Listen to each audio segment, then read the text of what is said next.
And the magic machine lets me know that I'm live. What a difference a day makes.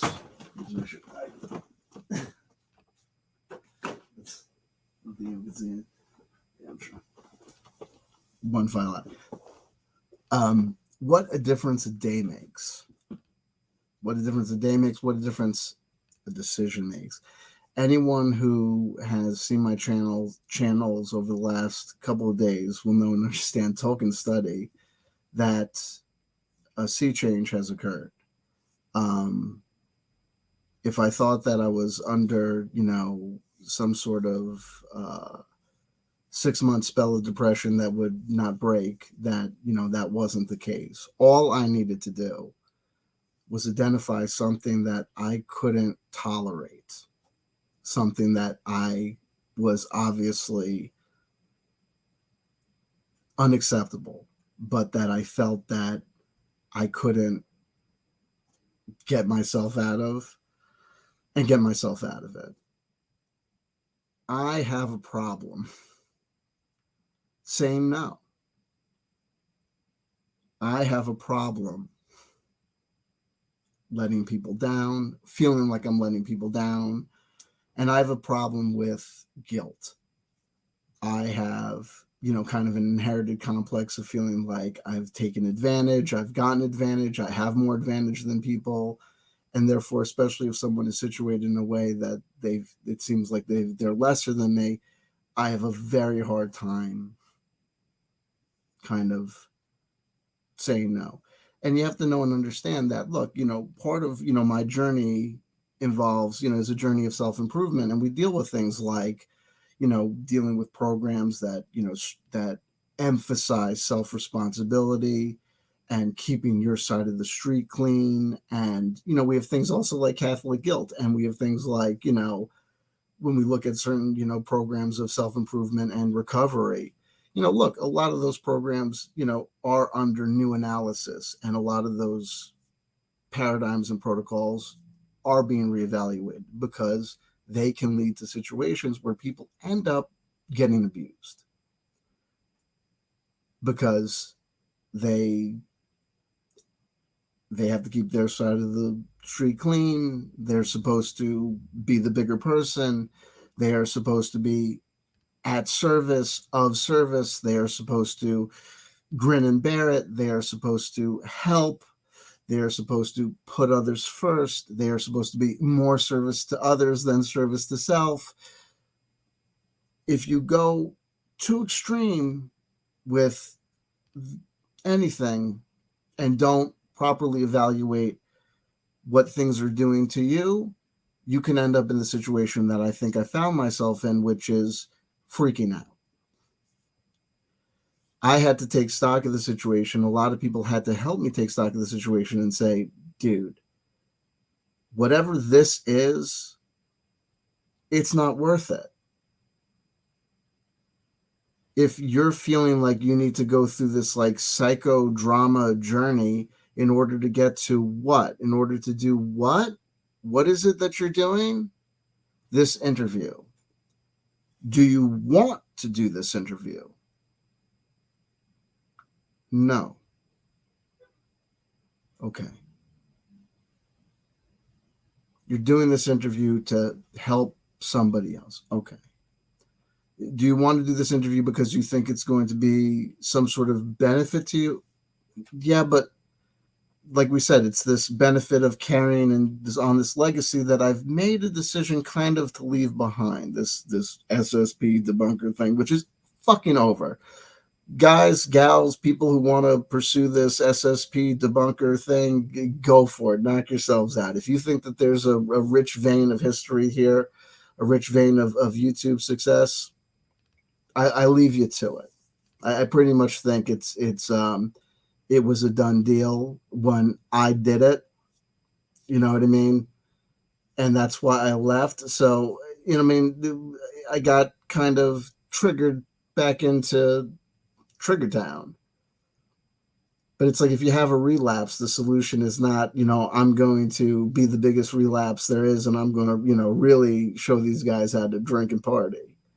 No, we stop. We stop the relapse. We stop it before it goes too far, and we catch it.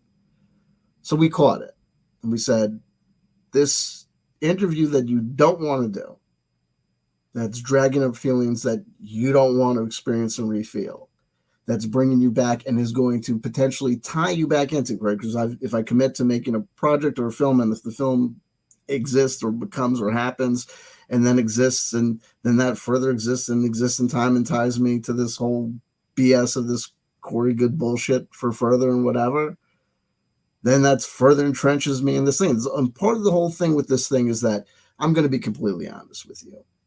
The makers of this project involved people that were strangers to me and people that were very friendly with me. And that's the people that were very friendly with me. I believe that they were deceptive as to their connections with other parties. And there were points where I was actively seeking clarification as to who was directly involved in this project, who was going to be interviewed and who was not going to be, who was going to be interviewed and such, and who else was going to be part and parcel, and who else I would be involved in a kind of meta project with and be involved in a package deal with. Certain people weren't disclosed that really should have been disclosed. And because that wasn't disclosed when I got on the phone with another person, a stranger to me, that person had the responsibility that I don't think they were expecting to give me that information. And as a result of that, I had a very uncomfortable reaction and action and interaction with that individual, an initial interaction that really shouldn't have happened and probably wouldn't have happened under more professional circumstances. So,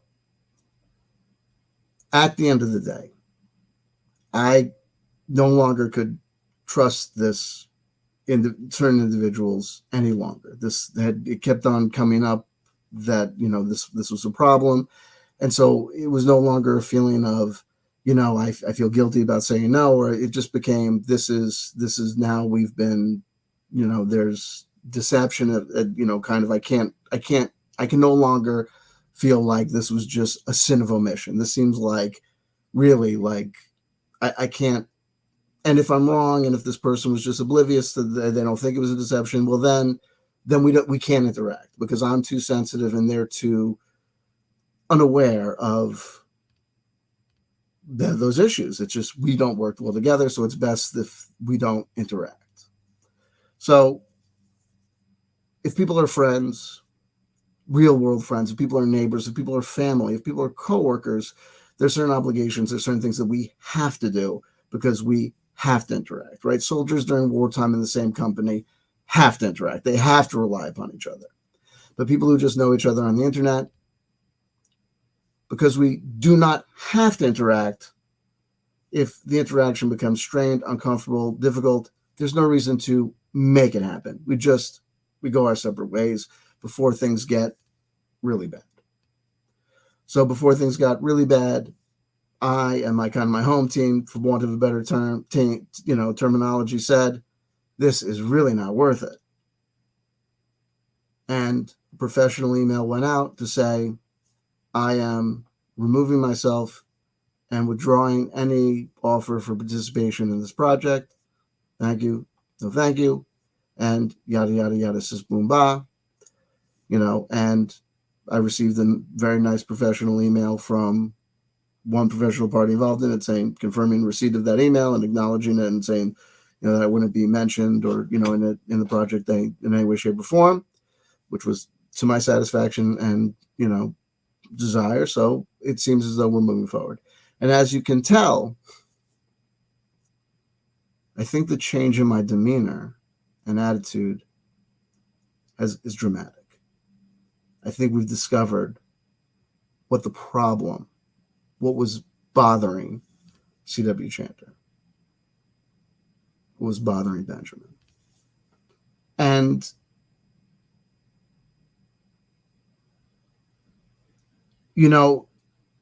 it doesn't need to turn into, accusations or big things. It's just, it wasn't the thing for me to do.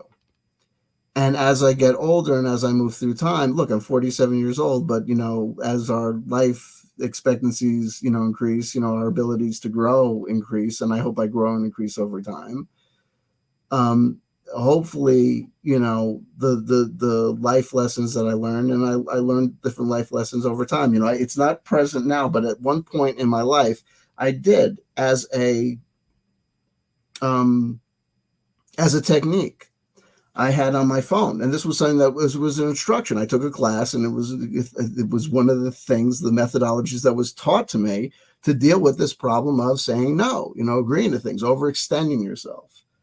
It was a little sticky on my phone that said, first impulse is to say no. Make your first impulse to say no, or make your first impulse to say, I have to think about that.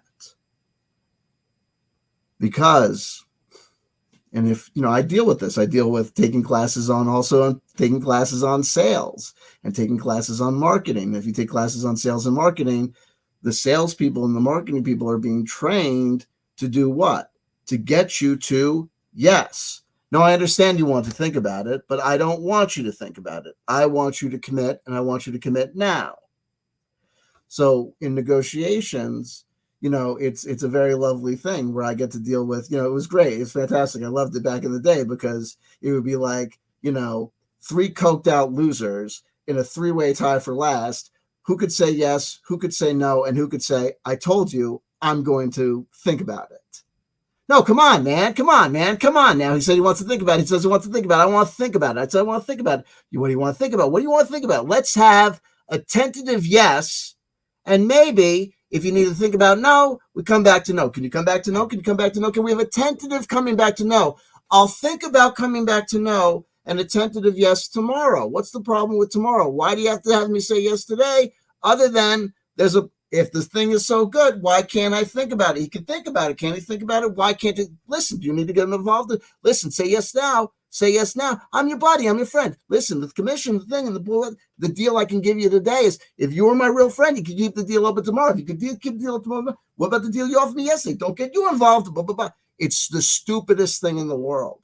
And all it comes down to is who really can remember what their rabbi taught them and who could stick by their guns, right? And who is willing to, stand up to the other person while the other person does every technique and trick in the book. Please. I mean, really. I mean, it's amazing. I mean, I am telling you that even up to it's been a while, but even up to 2000 and 12, I was at business meetings where people were as unprofessional as guys shaking my hand being honestly, do I need to suck your dick? Not me. Do I need to get your dick sucked? Come on. Oh. You know what I mean? What do I got to do to make this deal? What do I got to do to make this deal? It's it would be for fucking shoes on a chamois on a Xerox machine to not, it was the stupidest thing. The stupidest thing. And I'd be what? This is ridiculous. And half the time it would be I'd be we're doing this for exercise. We're planning for what are we we're reenacting Gordon Gekko at the water. It was ridiculous. But in those situations, I would oftentimes have a problem because my problem is I will admit, I would oftentimes, I'll tell you something. I've had bad deals. I got sued because I made a bad deal on office equipment once. How did I make a bad deal on office equipment? You don't even want to know. I don't want to know. Because if I examine the story and if I think about it, did that little old lady almost have a stroke? Or did I really fall for the slip and shine? And that's how I ended up signing up for that. I mean, honestly, don't even worry about it. Let's just stick on the straight and narrow. Ironically, the Simpsons 20-year nostalgia loop, even when you miss it, it gets you. We needed to do the front end. We needed to do the front end because it is so relevant to the Simpsons episode that we missed. It wasn't just the copier token study. It was the copiers. It's the computer network for like it. We needed a networked computer system, data entry system, and paperless office for one attorney and two. It was ridiculous. We're not going into it.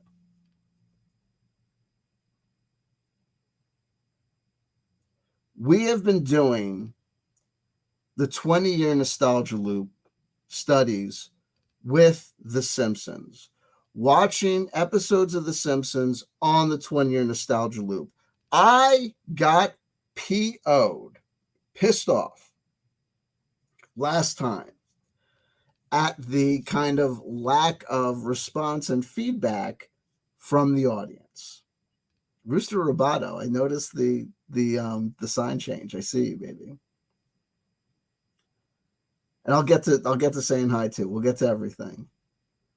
It's never coming out. That one's never coming. And that's another thing. Like, I've been down this road before. Like, you know, let's drive ourselves crazy. Let's go nuts. Let's commit 72 hours of our lives to a documentary film. And right. I still have the IMDb page entry, so there's that. Anyway.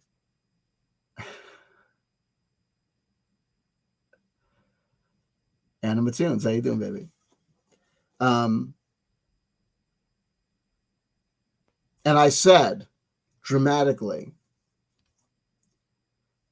essentially, F you guys, I'm going home. I come here and I announce the Simpsons episode we're going to watch, and y'all never watch it, or I come back and I give a big reportage on it, and y'all are never here for it. The participation in the live chat is lukewarm. The response to my revelations of, you know, yarn to thumbtack connections on the poster board of episodic developments to real world developments 20 years ago and today is not commiserate with the obvious import of the, you know, life-changing implications of this, you know, discovery, etc. So I said, I'm not announcing the episodes anymore.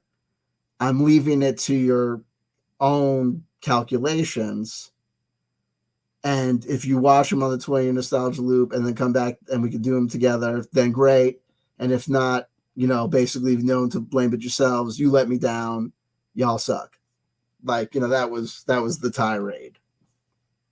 Whatever. Yo.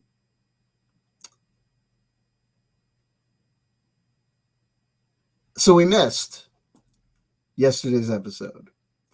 March 30th, 2023, there was an episode of The Simpsons. I didn't see it.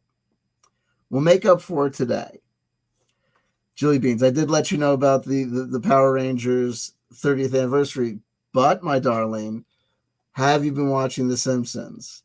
Yeah, but I'm not even saying, Jilly, I'm also like, listen to me, like I'm saying, like, listen to me, I'm saying that I was the jackass.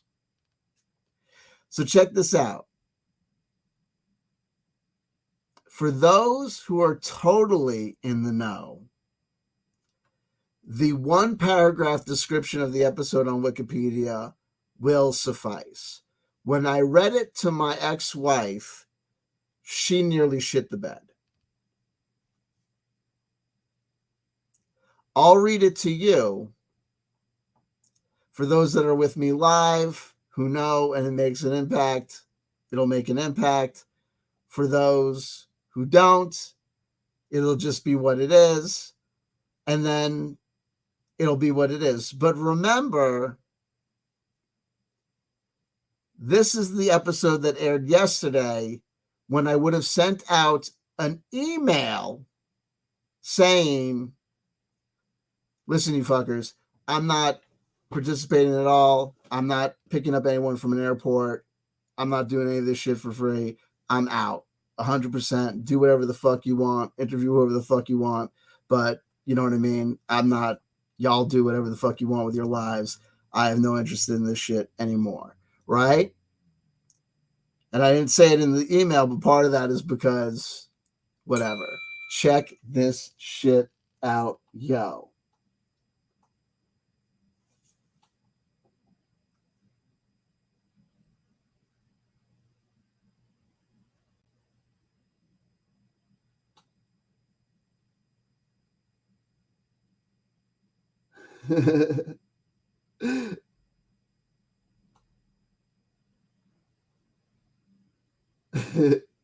So it's all hysterically inaccurate. So check this out. Check this shit out. Oh, wait, we'll do one thing. Let's do one thing.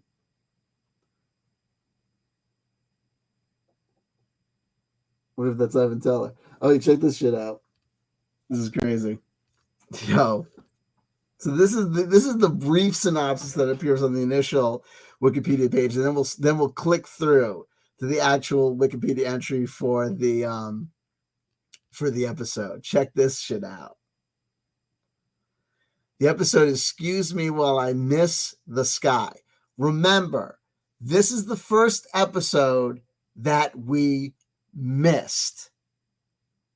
I have watched every episode of The Simpsons that aired in calendar year 2003 on the date that it aired 20 years to the day in 2023, except this one, because I was so wrapped up in all this shit that was making me cry and have a heart attack and freak out and doing all this thing that was making people think that they needed to call, Child Protective Services to have me taken away to the orphanage because I needed Father Christmas to give me a candy cane or whatever.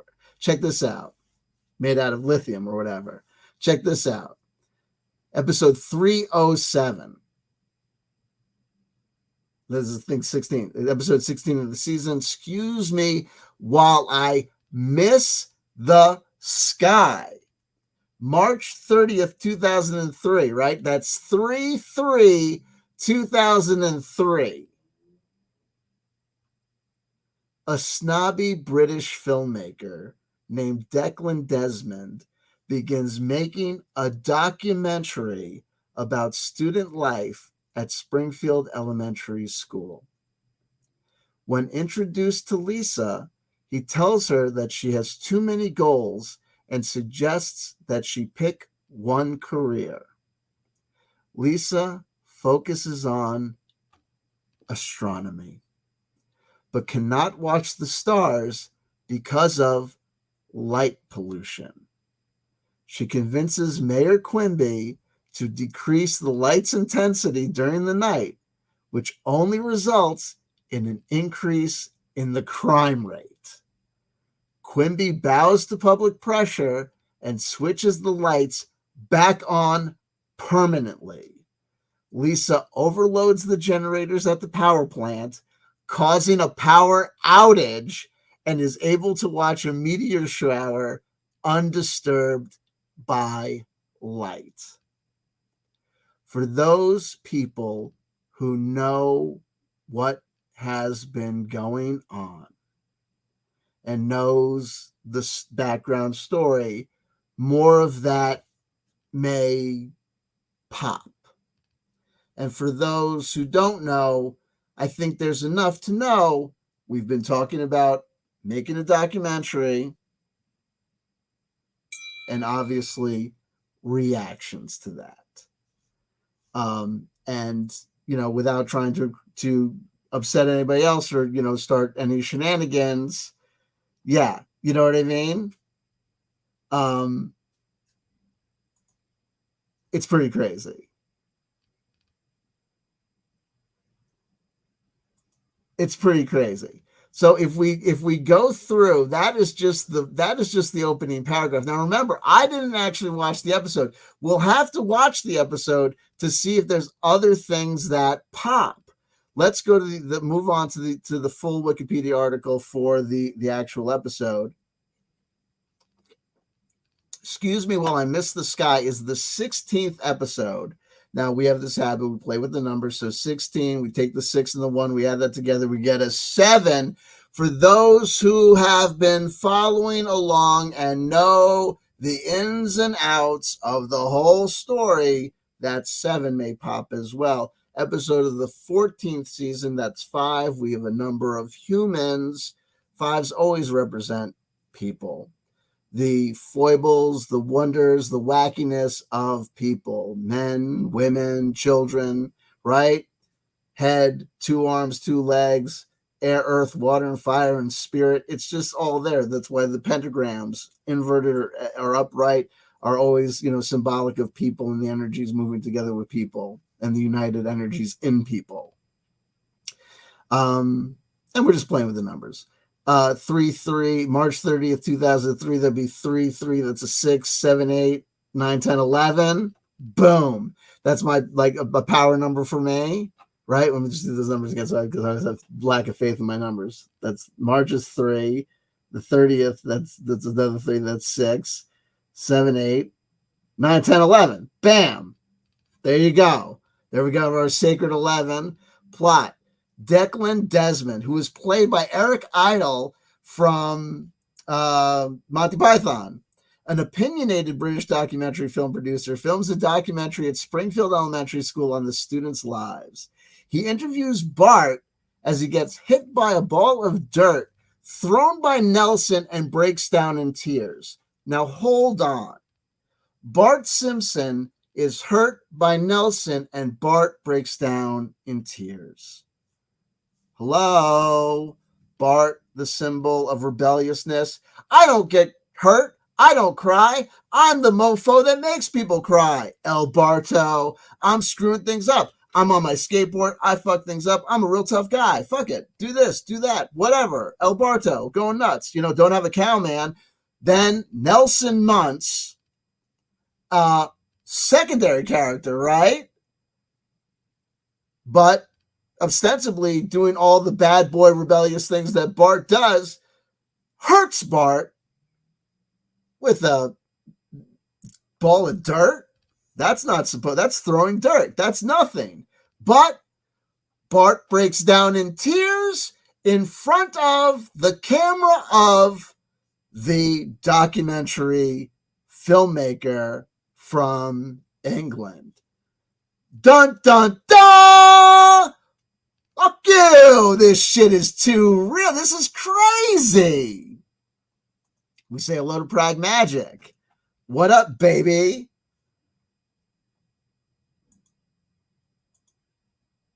Hashtag math. What's 3 times 3?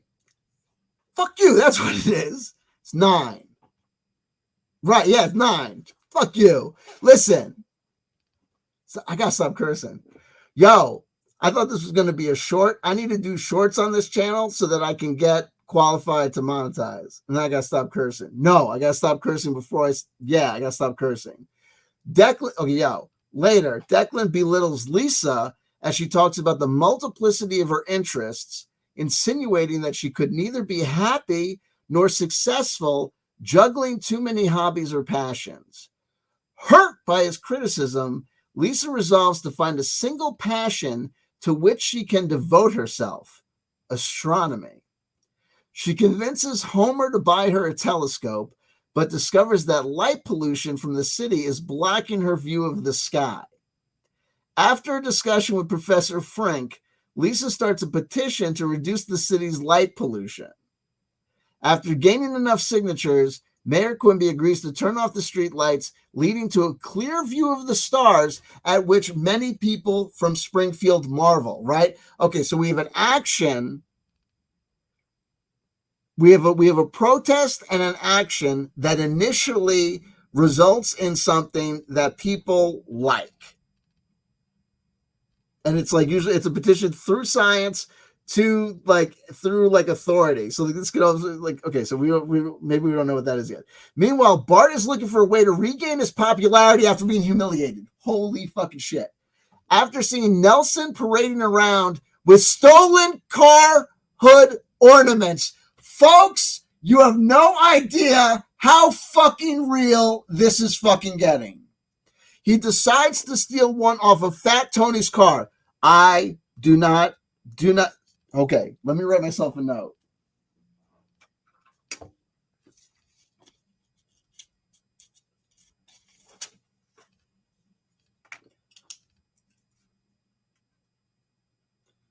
Don't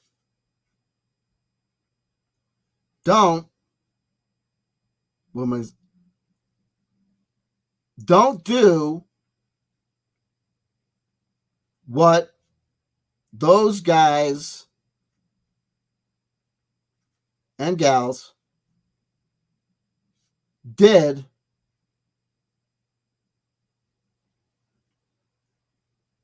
Don't do what those guys and gals did. That's what I need to do. Not do. Don't get stuff that you shouldn't get. Right. Boom. Okay, there you go. Sticky on the computer. Bam. Yeah.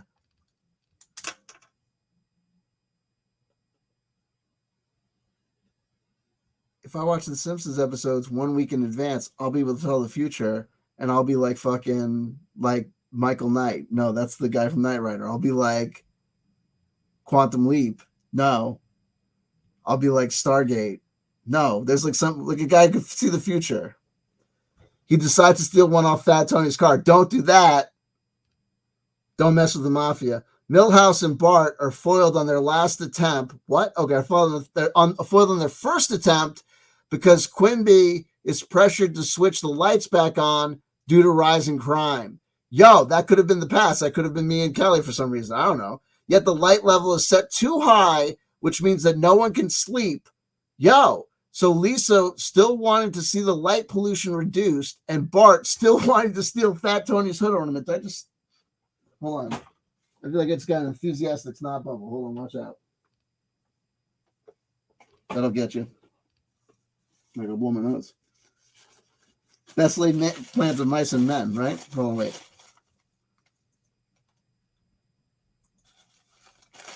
Allegedly, right?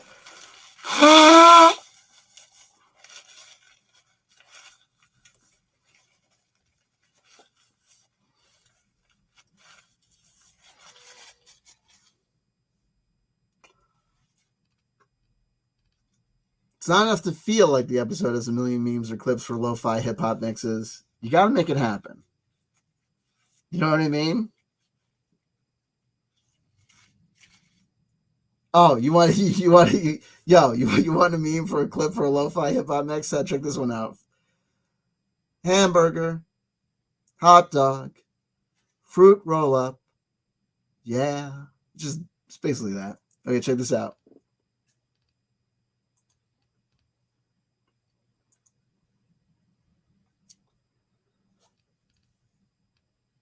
And Bart still wanted to. Okay, yo, like take. Okay, yet the light level is still too high, which means that no one can sleep. So Lisa still wanting to see the light pollution reduced, and Bart still wanting to steal Fat Tony's hood ornament. Take a now sleep deprived Homer to the power plant and overload the generators, causing a power outage. Yo, so we blow up the thing. So we say, we can't take this anymore. We can't deal with this. We're driving ourselves crazy. The whole thing has gone bananas. The light level is too high. I'm going crazy over here. Oh, it's like there's like a Spock, Bones, McCoy thing, like Captain Kirk thing happening with Bart, Lisa, and Homer and sleep deprived Homer at that point, like an ego, super ego. But the power outage has to happen. We got to blow this generator. It's too much. But before the angry, the power and overload the generators, causing a power outage, which ends the light pollution. But before the angry citizens can attack, Lisa points out a meteor shower, and the town looks on in wonderment.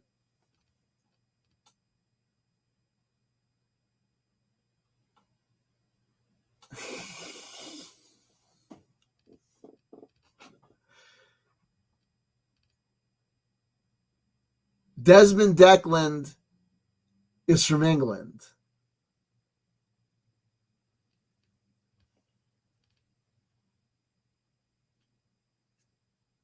It's a combined, I think it's a combined character we're looking at here. Um, Yet the light. Okay, so check this out. Lisa points out a meteor shower, and the town looks on in wonderment while Bart sneaks off and steals Fat Tony's hood ornament, with Don McLean's song Vincent playing in the background, which is about Vincent van Gogh, who goes crazy and cuts off his hair out of love. The show ends with a montage of clips from Declan's documentary.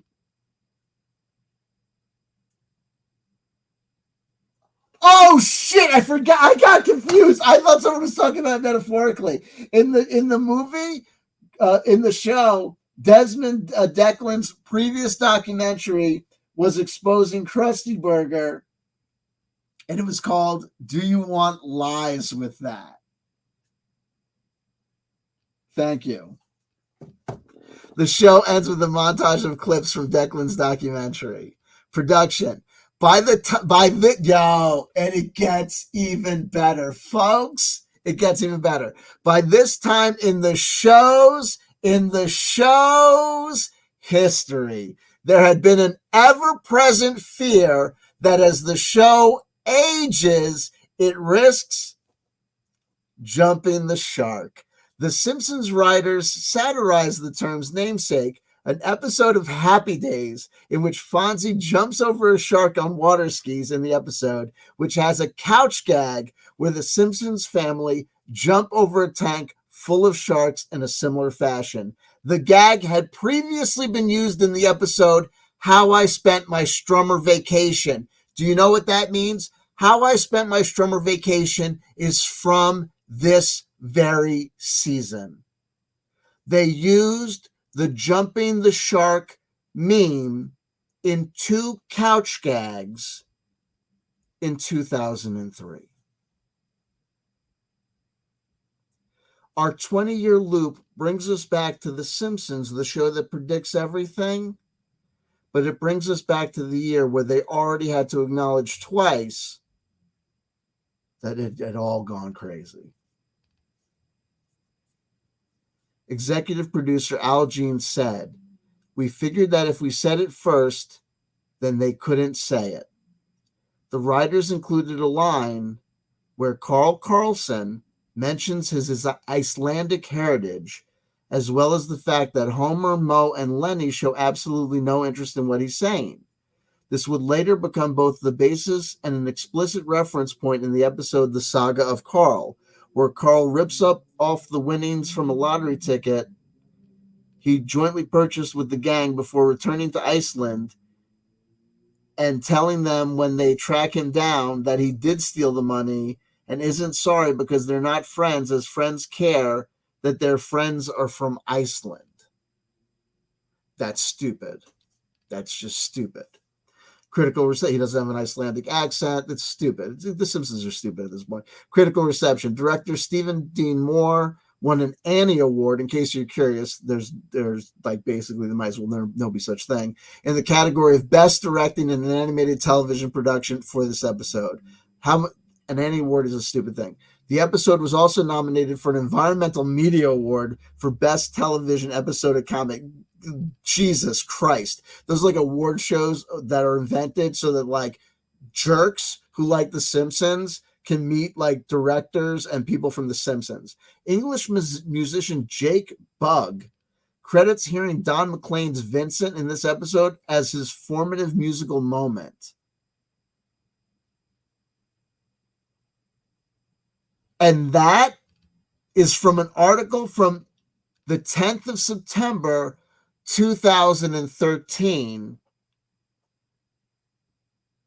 10 years after this episode. Who's Jake Bugg? Apparently he was a big deal in 2010, 2013.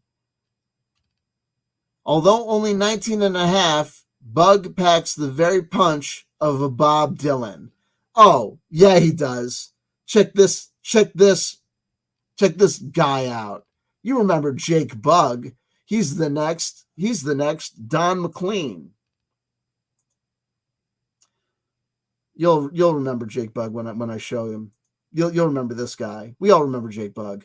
Definitely Wikipedia Simpsons article worthy. How much do you want to bet that Jake Bugg and or Marco de la Cava, the author of this USA Today article from September 10th, 2013, were the ones who added this article to the Wikipedia page for this episode of The Simpsons. Although only 19 and a half, so he's 29 and a half now. Great. Where are you? He's following up his critically acclaimed debut, Jake Bugg, with studio work in Malibu with producer Rick Rubin. Although Bugg has been quoted criticizing One Direction, he has nothing against his countrymen personally. Matt Groening, take a bow. Jake Bugg, 19, says a musical lightning bolt struck him at age 12 while watching an episode of The Simpsons at his working class home in the north of England. Don't forget to mention that working class home. Meanwhile, if you're 12, you're not the one working, so what do I give a damn? And it's like working class home. Like, what, that's like a, like, that's when you keep on saying that. It's like, I always say, whenever you say that, it's like you're inherently saying that there's something about a working class home that's like inherently shitty, right? Or tough. Like, you know what I mean? And it means nothing. And by the way, I came from working class home is basically like, hi kids, like on the back of my action figure thing, it says I was in the army. Like, I'm working class home. Whatever. That's a wonderful thing about music. Sometimes you can't work it out. From then on, what the fuck? This is the only thing I wanted to do. Loving the road. Currently zipping around the globe in support of his critically praised debut album, Jake Bugg.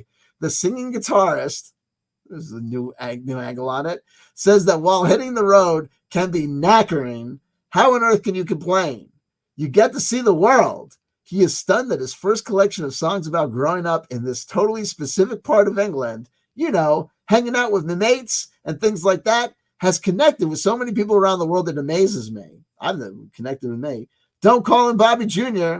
Critics like to compare some of Bugg's music, particularly the more sparse, acoustically driven songs, such as the single Lightning Bolt, to the work of Bob Dylan. Why would that be? I like the new Black Sabbath album. If you think about it, here's something cool, and it's from 1925. What the fuck? The Malibu Life. When not gigging, Bugg is holed up with mega producer Rick Rubin in his Shangri-La recording studio in Malibu, where Dylan and the band once did their thing. Thought we were trying to avoid those comparisons. The second Bugg album won't be a surf music disc, but it will naturally reflect my surroundings there, he says, laughing. I mean, I'm not smoking and drinking out on the streets this time. He calls the Hideaway an inspiring spot, and Rubin a chilled-out guy, whose talents caused Bugg to park his natural defensiveness about his work. Remember, this is an article from USA Today, the smashing, amazing, wonderful music article of note. Yay. Anyway, there you go. Drawing odd references and comparisons to such luminaries as Bob Dylan, Tennessee Henry Ford. Anyway, going back to the start, the first people that were with us, Tolkien Study was first in the live chat. Foxy's Friends, second in the live chat. Juicy J, third. Our gold, silver, and medal winners for the night. We have a gold, silver, and bronze winners for the night. We got Mario Heat as our honorable mention. There you go. We've got Rooster Roboto. Gone are the sideburns. And in its place, a mighty Roboto has entered the fray. We got Jilly Beans with us as well. Oh, and we got, there you go. We got Animatoons as well with us. We got Tim Frey. Advises us all to just dance. We got Mr. West. We got Prag Magic. We got RMFN. It says, I was listening to the original StarCraft soundtrack because I know it was playing that 20 years ago, and it gave me some big waves of nostalgia. Very interesting. Very good. Mario Heat. CW, you're on an island, and only one of the following can rescue you. Who do you choose? King Cobra JFS. 2, Cyrax. 3, Shane the Ruiner. 4, Cliff High. Okay.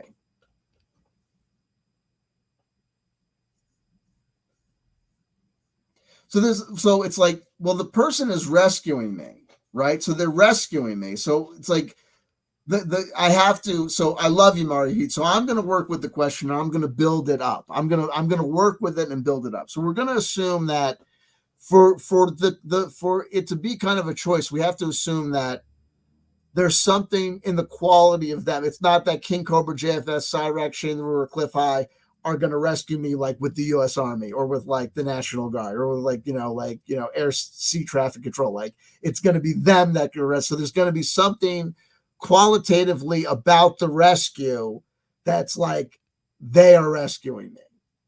So I'd have to go with Cliff High because of all four of those contenders, he's the only one that I would even think would have any sort of kind of game plan or resources or something. Like he works out. And the last time I saw him, even as an older guy, he's the only guy that like has any sort of like thing to him.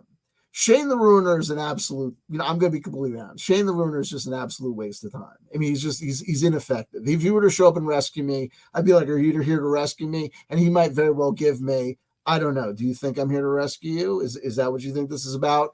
And I'd be like, you know what I mean? Be whatever. Do you know what's he bringing? A man bun? Cyrax, how is that going to happen? I don't know what a Cyrax rescue looks like. I don't know how comfortable a Cyrax rescue is when he arrives or what that off-island process looks like, though I could see myself easily being able to work with and dialoguing with both King Cobra JFS and Cyrax, meaning that I could see myself being able to communicate and not trigger automatically either one of these individuals.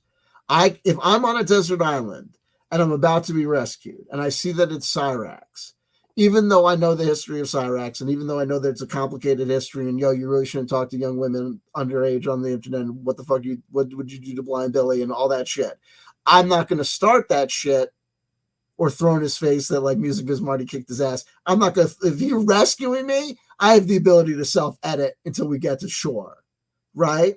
When we get to shore and he turns to be like, yo, man, we're going to party, man. We're going to fucking do this thing and Drift Kings forever, man. We're going to form that label. I'll be like, yo, Cyrax, man, I'm not going to be a dick, but I'm going to be a dick and say, now that we're off the island, here's the deal.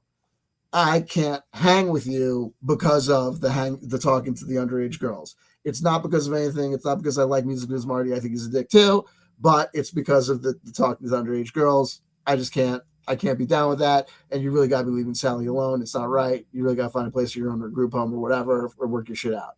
Like it'd be something like that. I'd have to break ties. King Cobra JFS, the whole time on the rescue, I mean, like I'm talking the solution. I'm like, yo, you don't have to live this way. We could stop drinking anytime you want to, stop drinking, put those gummies down. We don't need to do this. You don't have to live this way. And I'm trying to do a rescue. When we get to shore, I'm like, there is no reason this rescue operation has to stop now. Meaning, you rescued me off this island, King Cobra JFS. You are now a hero. I am prepared to tell every of age, consenting, alive, adult, big boobed, goth princess that you are the man that saved my life. But it'll be worthless and pointless if you're still living this way and you're still this fucking drunk, no matter how much tactical soap you've got over your body, right? It's just not going to connect. It's not going to happen. You're going to blow it up. We have got to get you into a detox. This rescue mission continues. You rescued me. Now I rescue you. Be the douche beneath my wings. You know what I mean? Allow me, you know what I mean, to help you the way others have helped me. Let's keep this rescue mission going. Let me get you off your own desert island. Let's do this. In fact, fuck you. I'm changing my answer. It's King Cobra JFS for those very reasons. I'm also going to start another channel. I have an idea for like 15,000 different channels. I want to start the action figure channel because we need every channel to be specific. There's going to be the action figure channel. And I love this because this is right now what I see is the Jelly Beans. Oh, God, my computer's dying. It won't even. I don't have my computer on my mouse. Pick one hobby. How would I ever decide exactly? I'm determined to do not like a dating channel, but like I do want to do like a hi, this is me and my journey on self-improvement and like whatever. And it would kind of be like, yo, the date on the video for Excuse Me While I Miss the Sky was yesterday. We missed it. It was 3/30/2003. Would have been the date on that.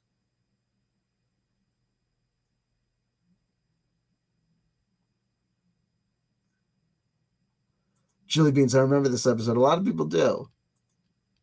Mr. West, I feel like this. Okay, there we go. We got that one. Who is the Simpsons? It already is a thing. We say hello to Mark Torada from overseas.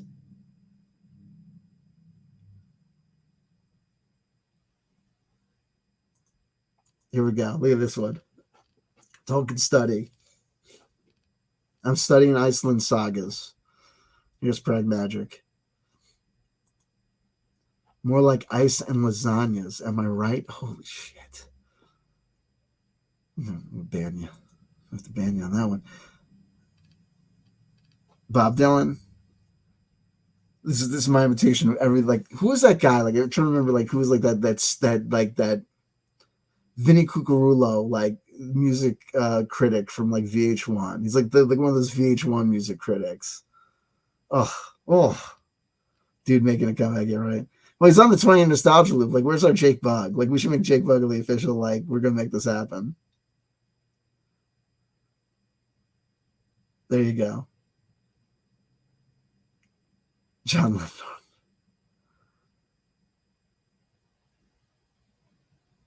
There you go. There you go. Here's Token Study. That's not true. I don't think they recorded there. Rubin overrated. Look what he did to Johnny Cash. Well, look, I mean, the thing about the Johnny Cash of the American recordings was like, oh, Rick Rubin, the amazing production on that thing, the amazing stripped down production. Whenever they do like the amazing stripped down production thing, I'm like, you know what the definition of amazing stripped down production is? It's no fucking production. Like the whole American recordings of Johnny Cash are. It's essentially him with an acoustic guitar in a room. Like, that's all engineer. Those 4 records, that is pure engineer, right? It's room tone, acoustic guitar. Can we capture Johnny Cash where we're close enough where we're catching the noise of his voice, the oldness of his voice, the cracks, the hiss, but you're getting the fidelity and you're getting the acoustic guitar separate, and you're able to but that's all engineer. That's all mic placement. That, yeah, Rick Rubin is saying I like the guitar tone and that works or whatever, but when you're dealing with Johnny Cash with an acoustic guitar singing songs, what the fuck is the producer doing? There is like almost nothing else on those recordings except Johnny Cash and an acoustic guitar. And it's probably just a couple of takes. So, like, I mean, yeah, there's going to be things like, splicing things together, making sure things work together. But even a lot of that is like tape op. It is.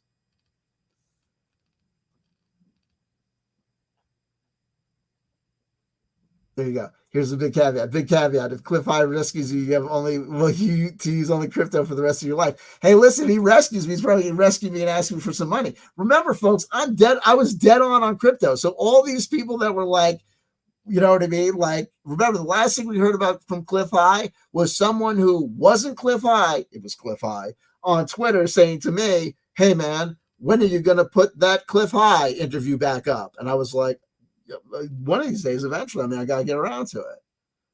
I haven't thought about it because, quite frankly, it is what it is. But what's the point? We're gonna put that one up. You want me to put that one up? Why would you want me to put that one up? Why would you want me to put that one back up? But okay. I mean, if you want me to. Would I start an OnlyFans? You can do anything you want to on OnlyFans. I might start an OnlyFans only because it might be a solution to monetization.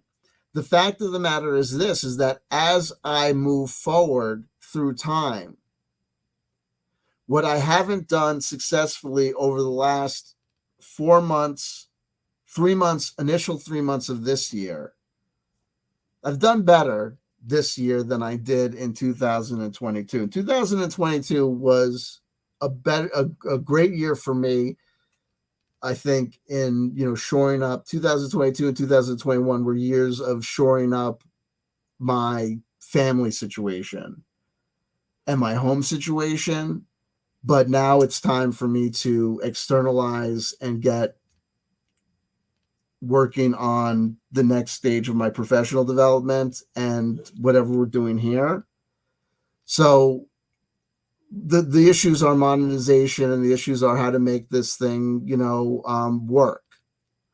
And we've tried the pure open source. Hey, we're going to get people and people will subscribe. And then, if I was writing books like Walter Bosley or some other people, or Richard Dolan, that model might work better. But the fact of the matter is that there are a lot of people that do things like just pay to play on things like OnlyFans. And it's not just about taking your clothes off. There are plenty there are comedians on OnlyFans. There are a lot of tarot card readers on OnlyFans. There are a lot of psychics on OnlyFans. Did you know that? They are. And they're there because the money, the payment system is a lot more controlled. The access is a lot more controlled than it is on Twitch or on YouTube.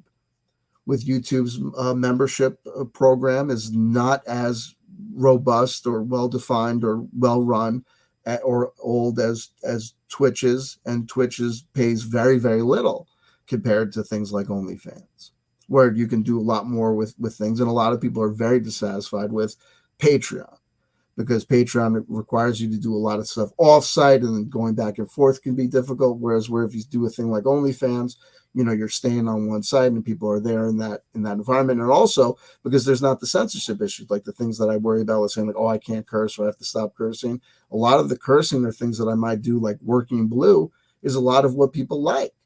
So if I was on a more adult-oriented site like OnlyFans, I would be able to curse. I'd be able to say politically incorrect things. People, that's the fact, is that you can do a lot more on a place like OnlyFans, or just a website service, your own individual website, than you can do on a place like here. Now, I don't know whether that will be the lucrative thing to go, or if it makes more sense. It might make sense. It might make sense. You might see me start to do more stuff on Twitch. The problem is this, is that it's been very hard for me to break the pattern of knowing that if I go to the CW Chanter channel and stream, I'm going to see 30 people in the live stream if I do it a prime hour, and I'm going to get 300 views on a video. And if I do the same video on this channel or the newer channel like the RPG channel, by almost like percentages, it's going to get cut. If I do it here, I got 20 people versus 30. It's going to be 150 views versus 300 views. It's like mathematics. So it becomes this game. So I constantly kind of my own kind of ego and inertia would always bring me back to the CW Chanter channel, even though it was kind of necessary for me to always kind of be moving myself to these other channels to make those other channels grow and these other places grow, even though that was kind of difficult. In the same way, that was very hard for me to say, damn it, even though it's hard to redo the process of what I did to go from 0 to 5,000 subscribers doing the SSP, lolcow, let's make fun of these guys. The fact of the matter is that like that initial growth from 0 to 5,000 subscribers was very fast and happened, kind of quickly.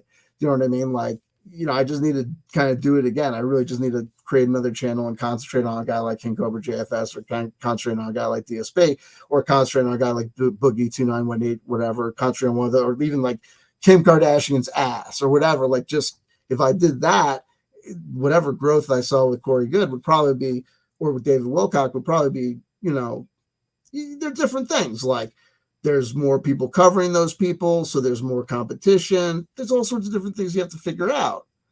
But you have to kind of work out and figure things out. But that's not easy, because the temptation is on a given day is, do I want to struggle again and fight like a guerrilla fighter, doing something new, and feeling like, ah, man, I'm going to come away with just this paltry number of views and just this paltry number of dopamine hits or feedback, looking at like my competition that started around the same time, while they're getting this exponential growth because they're doing the same thing over and over again, and they've been stacking, and I'm trying to do reinvent the wheel and do something new. It's hard, but life ain't easy. You gotta do the hard things sometimes. I don't know. I kind of just went off on a tangent there. I'm sorry how I kind of got off there, but that's it. Would I start an OnlyFans? Yeah, I would, but not necessarily to take my clothes off. Not necessarily not to take my clothes off, but not necessarily to take my clothes off. Pragmagic. That Simpsons correlation is fascinating and spooky in all seriousness. That Simpsons correlation is haunting, I mean. Ontologically fascinating. There you go. Only beards. I like that. I like that. I like that.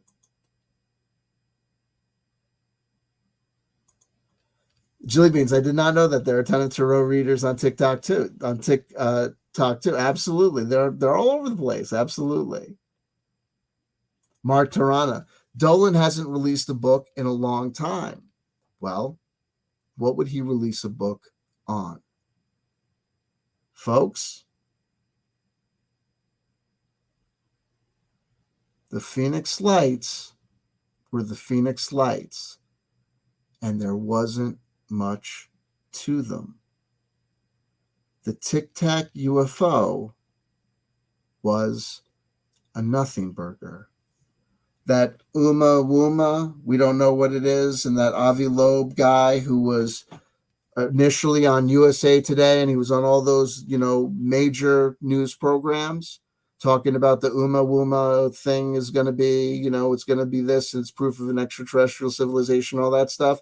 He started off, because he was, he was an esteemed scientist from Israel.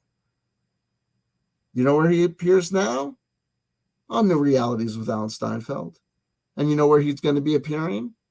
At conferences with Linda Moulton Howe and Whitley Strieber. Yeah, he did appear on actual news programs at one time. Those days are gone.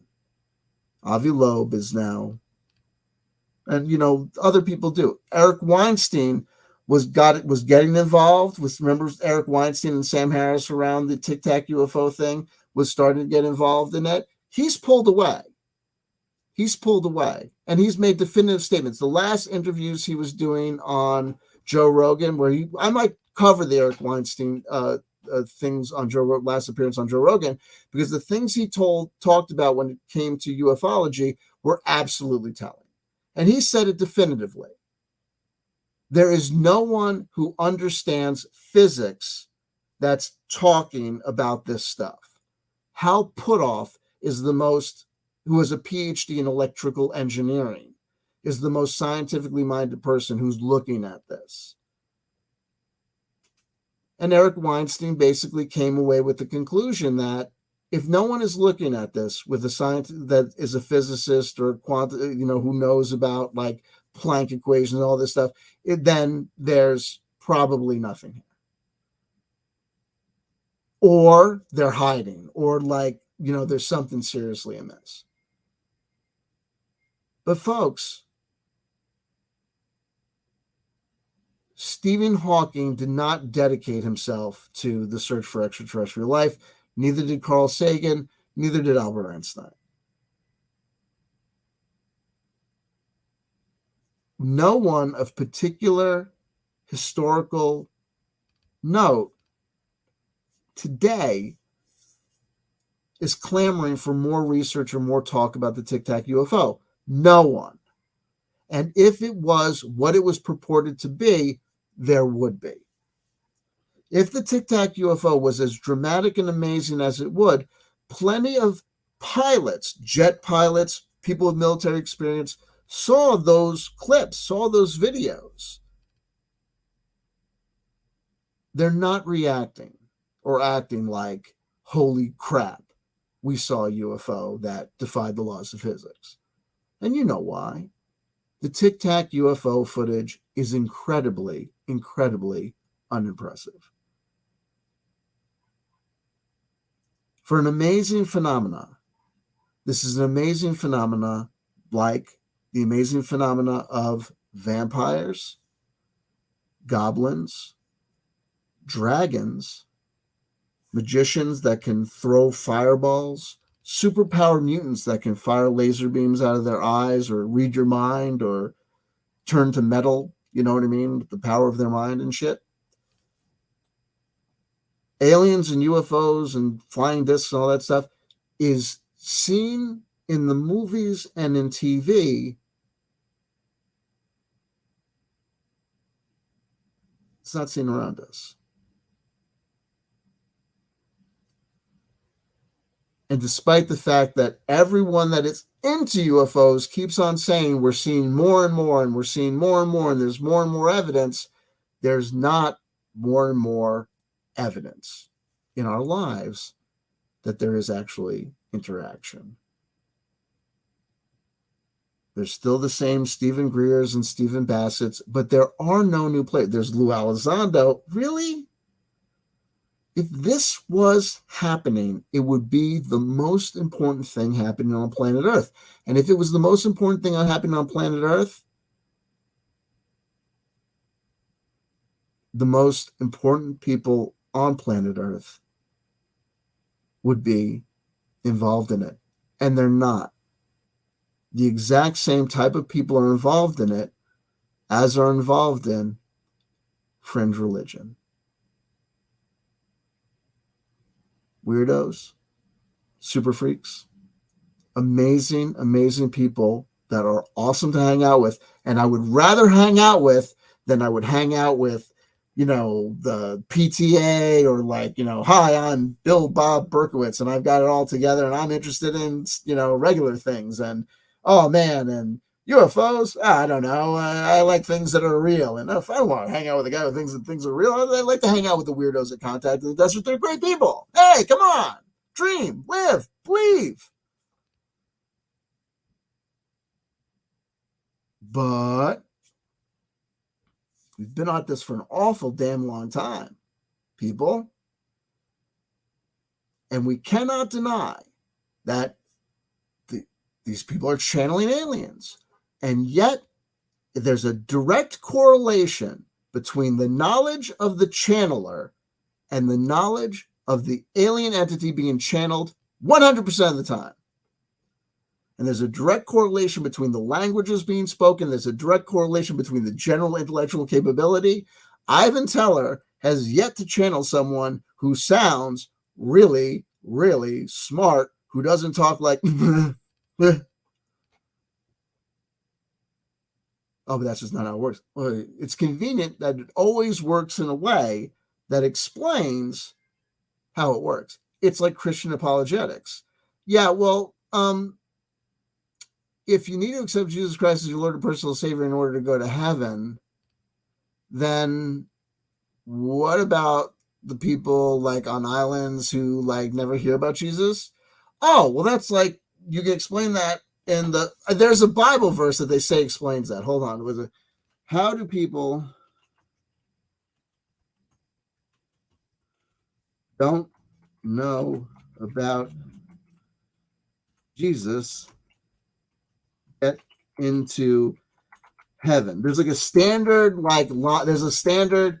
Are those who have never heard of Christ going to hell? Here we go. There's like a standard line. Here we go. Are those who have never heard of Christ going to hell? Here's R.C. Sproul to me read. That's one of the most emotionally laden questions that a Christian can ever be asked. Nothing is more terrifying. Fair use, by the way. Nothing is more terrifying and more awful to contemplate. What is this? There's like a standard line, and like they always go to. Like I always hear, like I've been through this like many times with Christians. They always say the same. It's the same line. And it like never works. Oh, here we go. Now let's go back to your original question. Does God send people to hell who have never heard of Jesus? God never punishes people for rejecting Jesus if they never heard of Jesus. When I say that, people breathe a sigh of relief and say, then we better not tell anyone about Jesus because somebody might reject them. Then they're really in deep trouble. But again, there are other reasons to go to hell. To reject God the Father is a very serious thing. No one will be able to say on the last day, I didn't know that you existed, because God has revealed himself plainly. Now, the Bible makes it clear that people desperately need Christ. God may grant his mercy. So they don't say. It's just stupid. You know what I mean? Like, it doesn't make any sense. Here we go. How can they be saved if they've not heard? Oh, here we go. 13 for this. What is this? Here we go. This is about which Bible quote is this? This is Romans 10. For whosoever shall call upon the name of the Lord shall be saved. How then shall they call upon him in whom they have not believed? And how shall they believe in him of whom they have not heard? And how shall they hear without a preacher? Well, tell us. And how shall they preach except they be sent, as it is written? How beautiful are the feet of them that preach the gospel of peace and bring glad tidings and good things. But they have not all obeyed the gospel. For Isaiah say, Lord, who hath believed our report? So then faith cometh by hearing, and hearing by the word of God. But I say, have they not heard? Yes, verily, their sound went into all the earth, and their words onto the ends of the world. But I say, did not Israel know? First Moses saith, I will provoke you to jealousy by them that are no people, and by a foolish nation I will anger you. But Isaiah is very bold and saith, I was found fond of them that sought me not. I was made manifest unto them and asked not after me. But to Israel he saith, all day long I have stretched forth my hands unto disobedient and gainsaying people. They can't say it because the only thing that says it is for people that like here we go. It was another way. The unbeliever receives the second death, while the believer receives eternal life and eternal peace. That's the entire point of Romans 8, 5, 6. In other words, what we believe has control of what we live. Unbelievers love the world, proving that they love the Father's not. But what if you don't hear? It's just you don't know. They have nothing. How about these guys? Will God condemn people who have never even heard about Jesus? A way of answering your question might be to answer the following. How were people saved prior to Christ's crucifixion and resurrection? They made this up. No one knew about it. They've all made this stuff up over years. Like this if you think this even came from the Council of Nicaea, it didn't. They didn't even think about it. People then were saved by responding positively to God's revelation. In other words, people are held accountable for what they know. How much light has a person received from God? Whatever that is what they're accountable for. Says who? Where in the Bible does it say, first of all, where in the Bible does it say you have to say Jesus Christ is your Lord and personal Savior or you go to hell? In case you're curious. It really never says that clearly at all. It's just interpretation of words that were reinterpreted over and over again. It is what it is. I don't want to go off on a million tangents, but it is what it is. Oh, watch out for the creepy hot chick algorithm on TikTok. Watch out for all their algorithms on TikTok. Rooster Rubato. CW would be good at tarot card reading. I don't think so. Whoever gave you that idea?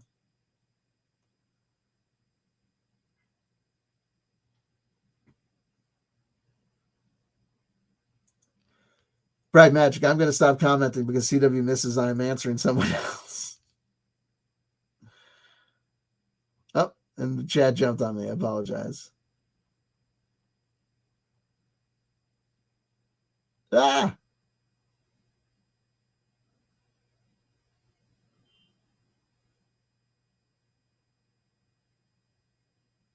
Archaics. Okay, I'll look into that. I guess it was May 1st, the day that it happened.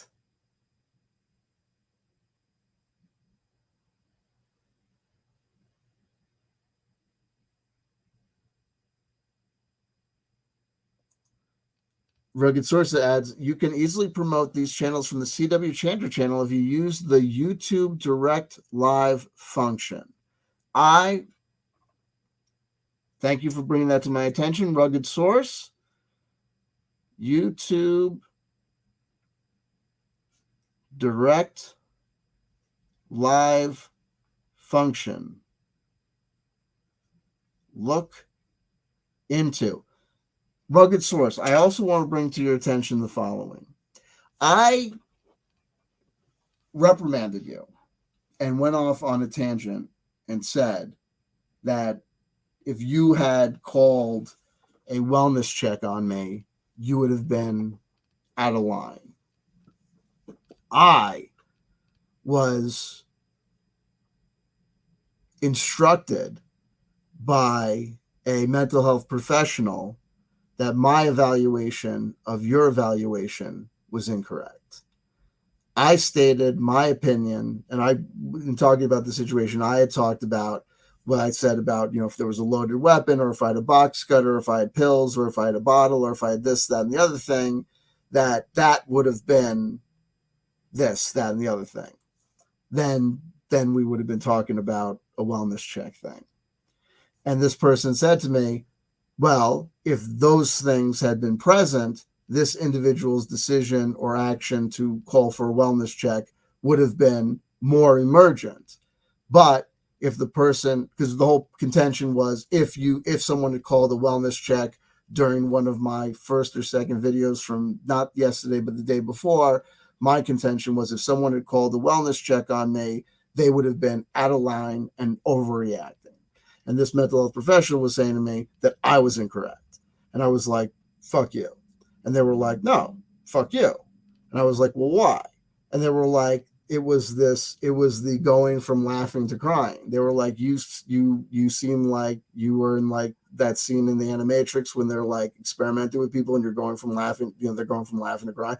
They go, that's if a normative, that's not normative behavior. If someone saw you doing that, they would be seeing you exhibiting, non-normative, psychological sequelae. You're not acting normal. A person could say, I'm observing someone I normally observe acting abnormally.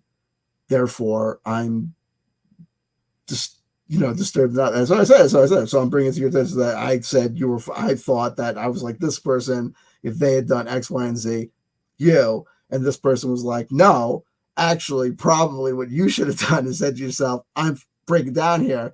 Maybe I'm not going to go online, or realize that if you do go online in that sort of situation, people who care about you, and this person was like, yeah, if I had seen that, I would have called you in, or I would have shown up. And they were like, fuck you.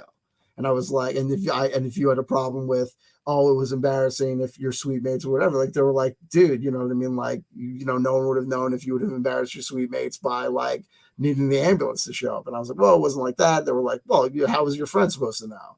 And I'm like, well, they're not really friends. Like, well, like, it was like, dude, if they were a stranger, you couldn't accuse them of trolling you because you were not psychologically normal. And I'm like, well, they didn't need to. And they were like, did they? I'm like, no. So like, they're like, well, it's a moot point. I'm like, They're like, stop saying fuck you. I'm, whatever. So, but thank you. I wrote that advice down.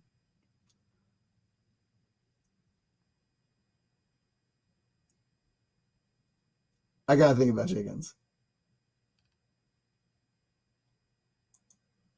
Good luck with that. False flag operations. Don't tell them to look up, oh, geez, false flag operations.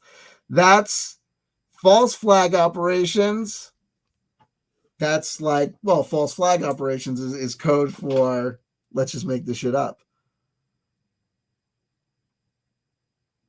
Good. Trump's indictment. Like, that's old news. Like, you know what I mean? Like, you know what I mean? Like, hey, it is what it is. Hey, Trump's indictment. Well, that's a great, like, if we want to talk about Trump's indictment, oh, yeah.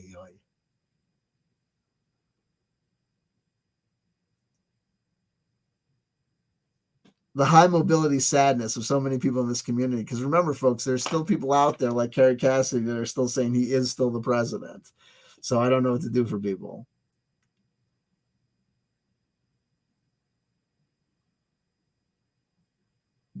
Okay, Mr. West says Galatians 12:12. Let's try that one.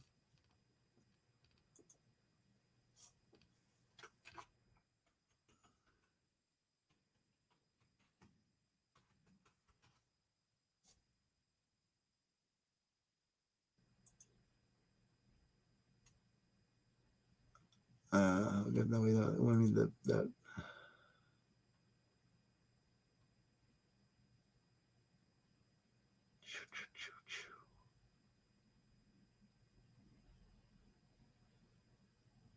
Is that what you want me to do? Galatians 12:12. What is this? What? I'm trying to find it.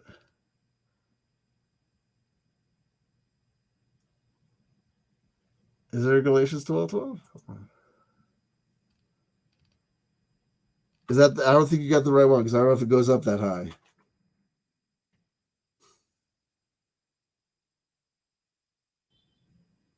There's a Galatians 1:12.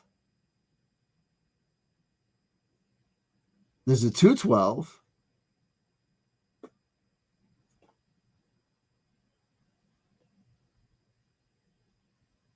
There's a Genesis 12:12. You gotta have to help me out because we don't have a Galatians 12:12.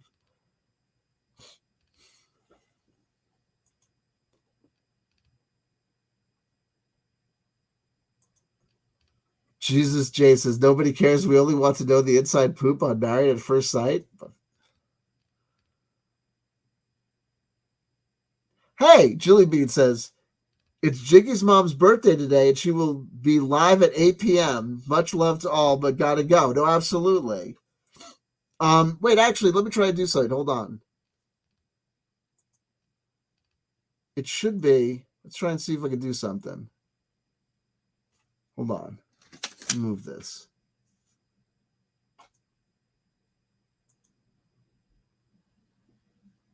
It might already be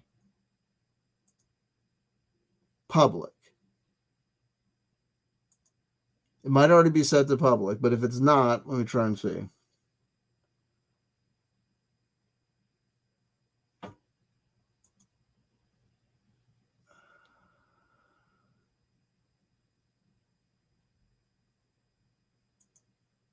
Because I set the Brett Bernhoff to public, and I set the Eric A to public. I just don't know what it was from. It's a while ago because it was way before he passed. Does anyone remember when Jiggy's interview with me was when I did the interview with Jiggy? Because if it's his mom's birthday, I would love to say we if if we have if the interview is not public, I would love to make that interview back public and then let Jilly know that she could let the mom know that the interview's back.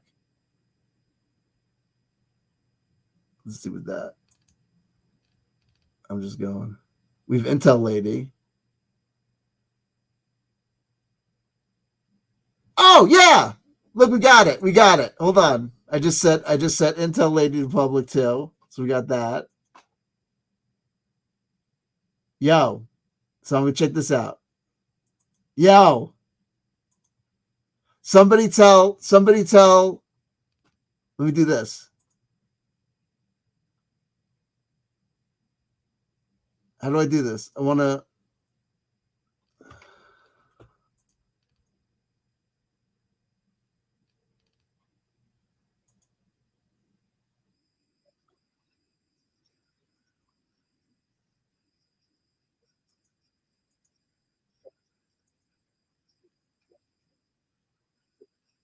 public right?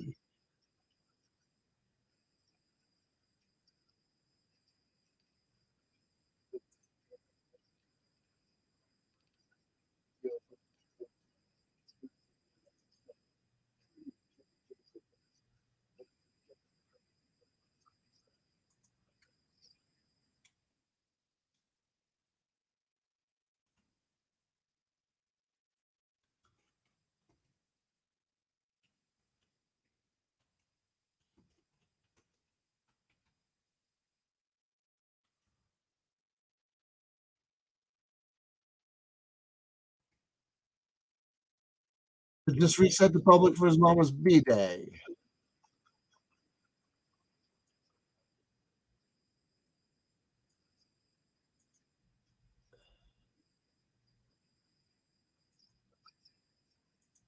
We have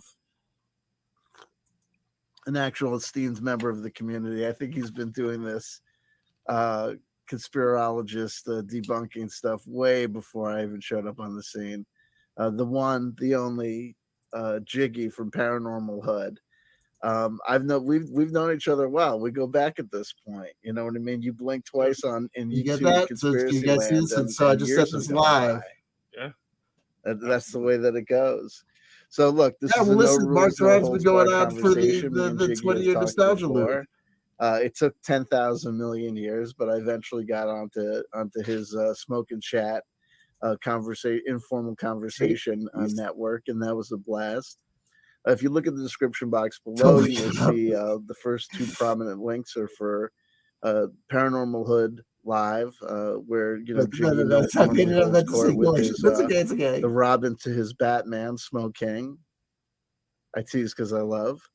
And then you'll see the aforementioned link to his own personal channel where you can get a great time, have a great time listening to other members of the conversation, other members of the community. Wow, this was August talk with 4th, Jiggy about all things under the sun, including but not limited to the stuff you all enjoy. This was happening a long time. I was trying to go through things progressively. We just sent it back to public. People asking relevant and rational questions, oftentimes in a humorous manner. I know that Jiggy's mom is going live, I think, at 8 p.m. Called Conspiracy Theory Land, right for her birthday. Somebody please let her Jiggy, know that you with her son from CW Chandler is looking back at your background. I live. realized I He's forgot to back wear my official Paranormal it's not Hood coming back down. live shirt. And I'm gonna make sure I mentioned that last night. I don't know if You're you one have of the this. very few people If who you like don't I have turn this, you on send and an randomly email have to the shirt on. c.w. I've given away. I'm the worst gmail.com, salesperson ever. and I've never I'll really make tried sure to to sell the download shirts. it and get I've given you away a probably copy of a couple this. hundred If you shirts want over the years. if you want it for Nobody your wears archives them. or whatever. Nobody fucking wears them. Make sure that they're probably like if rags I and stuff, have another brain somewhere. Someone fart probably use them and as a take it down headband, something like again, that. But no, they you don't put use it up. anything with You know what I'm that. saying? So I appreciate you representing. Well, hey, listen, if it's free, it's for me. I get a free shirt in the mail, and I'm like, yeah, you're in the rotation. Well, you have to thank your audience because a lot of what we did was donation based. So the donations came in, people received shirts, and the extra money all went to extra shirts that we just sent to random people, just to make sure everybody got one. So there you go. Well, it was money well spent as far as sending it to me because listen, not only that, listen, I'll also vouch for the shirt. You might not be a great salesman, but you know what I mean. Maybe it's the Jew in me. I'll never resist the opportunity to try and move some product. It's a quality shirt, and not only is it a high quality design with a brilliant color chosen that contrasts so beautifully with the white background.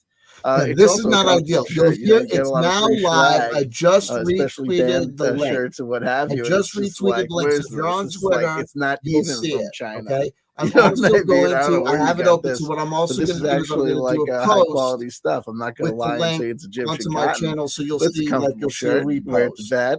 Yeah, wear it out in town. Okay. Shout out the Wake Up Thread. Thread. I'm going to pause it now. It's Ghost. He actually is the one who. Okay, so we don't have to worry about the audio problems or whatever. Okay. And we just know that in order for the mom's birthday, we got that bad boy back up live. Okay. And Paranormal Hood Live, I'm telling you, Smoking, I'm telling you, c.wchanter@gmail.com. Okay. Send me a quick email and we'll make sure that we get this bad boy. I'll get this bad boy, downloaded off of YouTube, and we'll get I'm idiot with Dropbox and Gmail, Google Drive, and all that shit. But we'll figure out some way to get it to you, to make sure that all happens. So that whatever, okay. So.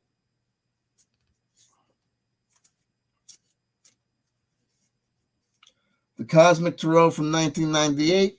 Close us out. 8/11. David Bucky, I got you. I'm following you now on Twitter. One card enters, one card leaves. Hey, baby. And we also got 2003's Egyptian Tarot. We're going to pull a card from there as well as a bonus because of Billy Carson. Ancient Egypt. There you go. Oh, ho, ho, ho. So the first card, the card that we get from 1998's Cosmic Tarot is Temperance. Okay. It's not like, temperance, like refrain from the drink. Yeah, I'm going to stop this for a second. We'll just, because we got this, we'll just stop sharing for a minute. Oh, There we go. It's about alchemy. It's about combining things until they come clear. It's about processing. It's about working with things slowly over time in order to get things right. It takes time to get things right. And it's not always easy. And it's not always a clear, easy 2 + 2 = 4, cut and dried, laser line, algorithmic movement. It's an art, not a science. Based on test, taste, feel, observation, and a slow, methodical process to take something unclear and get the impurities out to get to that which is clear. So from 1998, we have temperance. From the Egyptian Tarot from 2003, we give a quick shuffle, buddy. So we have the 25-year nostalgia loop represented from the 1998 Tarot card. And of course, this is all just silly, shenanigans.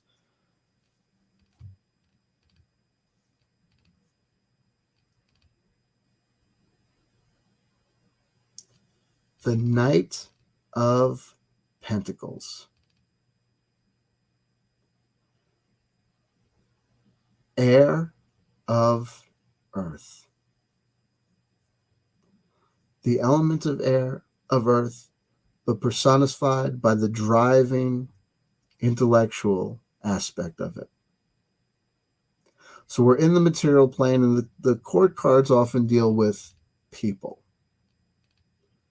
So this is a person in the material field working in the areas of business, finance, that which is practical and real, but working there on a quest driven by ideas, aspirations, and ideals. And coming from the Temperance card, we can say, if they are driven by this desire to come clear, and if their thoughts are clear and have been made pure by good thoughts and good deeds and good training, then they go forward well. But if there's impurities, infections, and bad programming, garbage in, garbage out, if the computer program is befouled, then come game day at the big business meeting demonstration, your presentation is going to fall flat on its horse.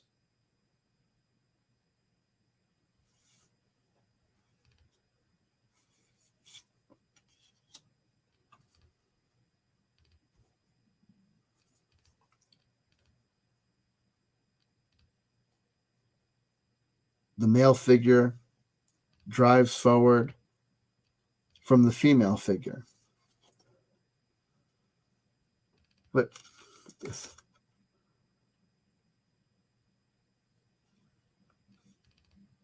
is how it seems to me. But she looks towards him, and he looks slightly back, you see. He's looking back. So he's headed forward, but he's aware of what drives him and why he's moving forward. He's trying to bring that wisdom ahead. He's trying to bring that water of the valley,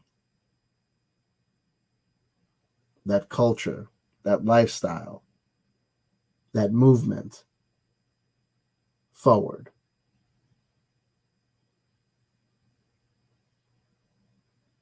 Good stuff. Good stuff.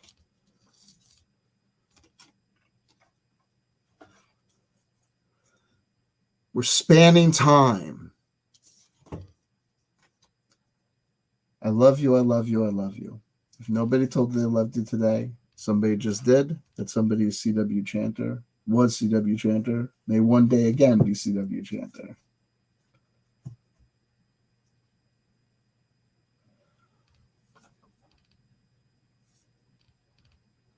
Thank you.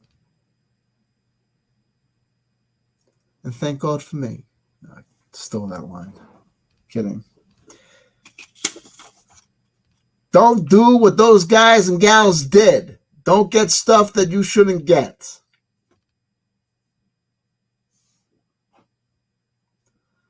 Temperance.